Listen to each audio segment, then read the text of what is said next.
tuned in to The Andrew Lawton Show.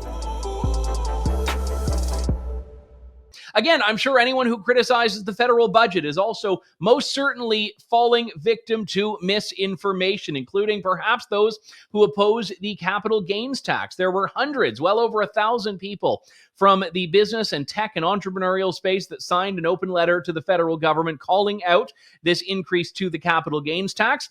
We have a number of experts that are saying this is going to kill off or severely curtail innovation in this country. And now you have a piece that I wanted to highlight from our friend Jake Fuss of the Fraser Institute. Ottawa's capital gains tax hike is the final nail in the business investment coffin.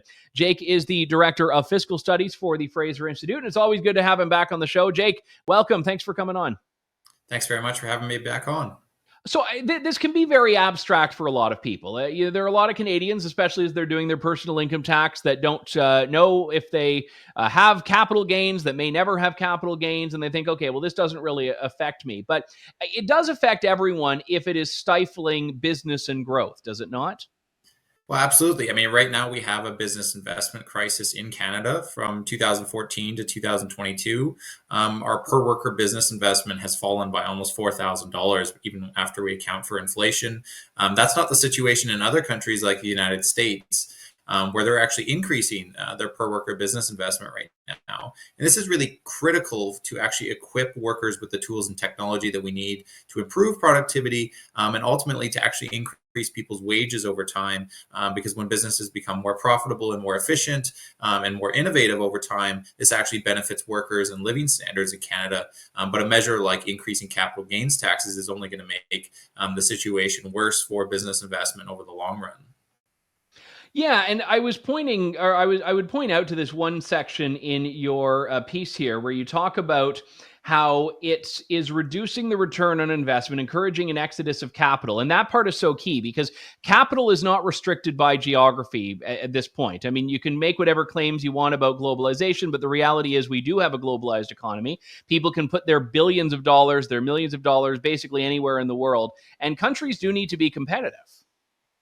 Absolutely. And we're not competitive already on many forms of taxation, whether that's business taxes, personal income taxes, capital gains taxes. This is only going to exacerbate the issue now. And capital is very mobile. And one of the most economically damaging sources of taxation is taxes on capital. So people just take their money elsewhere. They're either just not going to invest in Canada at all, or they won't invest as much as they would have in another scenario where taxes were lower on capital. And this is the very capital that we need to actually improve living standards and wages for Canadians. So this is ultimately going to be a detrimental policy towards attracting investment and retaining it in Canada as well. So is there a way to quantify exactly how much damage this will do, or does that really depend on things we don't really know right now? I mean, I think it's going to be tough to quantify exactly, how this is going to affect it. But even when we look at already the changes on business investment and productivity in Canada, we've either had stagnant or declining investment and productivity, and that has a big correlation or causation from government policy.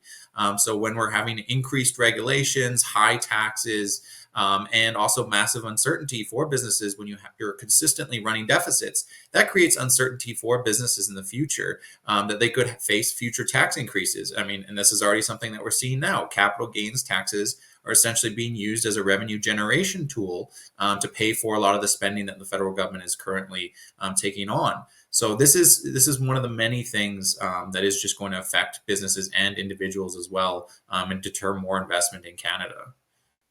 One point here that I think is incredibly important to note is that a lot of the criticism is coming from people that are not in that uber 1% category. I think there's a way to frame this where you think, okay, a capital gains tax increase, this is about the uber wealthy.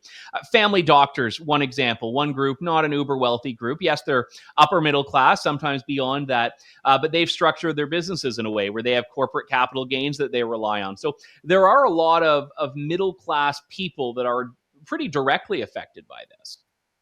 Yes, and I think it's very misleading to just say that, the rich are the only ones that are going to be paying the capital gains taxes. I mean, my colleagues did an analysis a few years ago where they found if you remove kind of these one-time capital gains amounts and just look at people's normal annual incomes, less than half of the capital gains taxes that are paid in Canada are paid by people with $150,000 or more of annual income.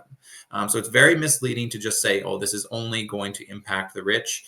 It's going to impact many Canadians that are not just in that wealthy income group as well. And we're already seeing, a lot of people coming out against this policy as well. I know you alluded to this earlier as well, but we weren't exactly in a great place even before this budget when it came to business investment. I mean, this was already something where we've seen a fair bit of decline. I mean, really going back almost a decade, isn't it? Exactly. I mean, we've been seeing this collapse in business investment really since the end of 2014. We also have a situation now where our GDP per capita it was lower at the end of 2023 than it was at the end of 2014. And then we had, Caroline Rogers from the Bank of Canada raising the alarm about our productivity challenges in Canada.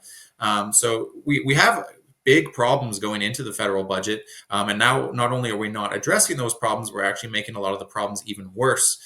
In terms of innovation, productivity, economic growth, improving living standards for Canadians, job creation, all of these things that we needed more of, we're now likely going to get less of those due to some of the government policies that are being undertaken currently. The piece in Business in Vancouver, Ottawa's capital gains tax hike, final nail in the business investment coffin. Thanks so much, Jake. Good to talk to you. Thanks for having me on. Thanks for listening to The Andrew Lawton Show. Support the program by donating to True North at www.tnc.news.